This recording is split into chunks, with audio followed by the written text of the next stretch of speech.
Nú ætlum við aðeins að kíkja á yfirborðsflatarmál og rúmmál strendinga. Reiknað yfirborðsflatarmálið. Hérna þurfum við að velta því fyrir okkur og við þurfum að taka allt, semst allar hliðarnar. Það er hlið hér, það er hlið hérna á bakvið, hlið undir og svo 2 þríhyrningar hérna í endunum. Við getum teiknað þessa hliðar svona með punktalínum, þá sjáum við þetta örlítið betur. Ég þarf að greina í sundur hvaða hliðar þetta eru. Ég sé að þessi hérna hlið er jafn stór og þessi hér, sem er hérna á bakvið. Hérna eru 2 jafn stórar, 5 og 5. Það myndi standa önnur tala hérna ef það eru mjög stórar. Og þessi hlið er 5 sinnum 12. Skiptir engum máli hvort ég gerir 5 sinnum 12 eða 12 sinnum 5. Og þær eru 2. Þess vegna ger ég sinnum 2. Út úr þessu fæ ég 120. Síðan tek ég botninn. Hann er 8 sinnum 12. Út úr því fæ ég 96. Botninn er sem sagt þessi hlið hér sinnum þessi hlið hér. Þetta er þessi flötur hérna og það er bara 1 svoleiðis. Síðan er ég með 2 þríhyrninga. 1 hér og 1 hérna fyrir aftan. Þá er ég með 3 sinnum 8 deilt með 2 og 3 sinnum 8 deilt með 2. Hvort ég gerir þetta tvisvar eða gerir sinnum 2 breytir í raun engu.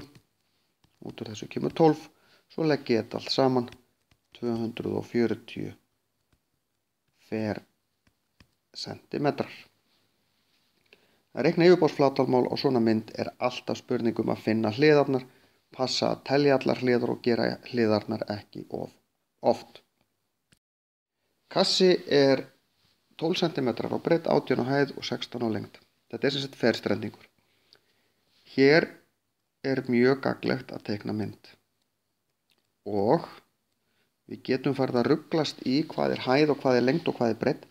Í raun og veru skiptir það ekki öllu máli. Við þurfum bara að raða þessum lengdum hérna, 12, 16, 18. Ef ég ruglast í þessu, það hefur engin áhrif á útreikningin. Rúmmálið er einfaldlega lengd sinnum breidd sinnum hæð, 12 sinnum 16 sinnum 18. Út úr því kemur 3456 rúmsentimetrar. Nú erum við í þriðabeldi því við erum margfalda saman 3 tölur. Yfirborðsflatarmálið, þá ætla ég að teikna línuna sem við sjáum ekki, sem eru fyrir aftan. En við erum með eina hlið hér og það er önnur samskonar á mótinni, sjáðu, hér og hér. Hér er hlið og þessi er samskonar. Og svo er toppurinn eins og botninn. Þannig ég er með 2 hliðar af hverju. Þannig ég ætla að byrja á að gera hérna fremstu hliðina. 12 sinnum 18 og sinnum 2 af því þetta eru 2 svoleiðis hliðar.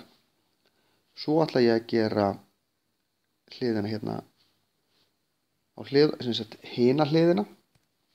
Ég byrja þá að gera þessa, svo ætla ég að gera þessa. Þá ger ég 16 sinnum 18 sinnum 2 og svo toppinn, hann er 12 sinnum 16 sinnum 2. Og ég reikna alltaf út hvað kemur út úr þessu. Gerir það bara í vasareikni. 12 sinnum 18 er 432. 16 sinnum 18 er 576. Og 12 sinnum 16 er 384. Út úr þessu kemur 1392 cm í öðru sem eru fersentimetrar. Þess ég ætla að benda ykkur á að þegar við setjum þetta upp, ég þarf í raun og veru ekki að horfa í byrju hvaða hlið er hvað. Ég er bara með 3 tölur hérna.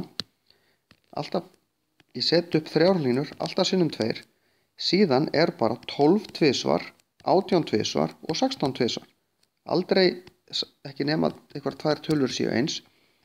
En þið sjáu, 12 er aldrei saman í línu, 18 er aldrei saman í línu og ekki 16. 12 er tvisvar hér, 18 er tvisvar hér og 16 hér. Hvort er á undan, skiptir ekki öllu máli. Svo bara klára ég að margfalda þetta, legg þetta saman, þá er ég búinn að raða safna öllum hliðunum saman og komin með yfirborðsflatarmálið sem að er í raun hvað ég þarf mikið af pappír ef ég ætla að þekja allan kassan, allan hringinn.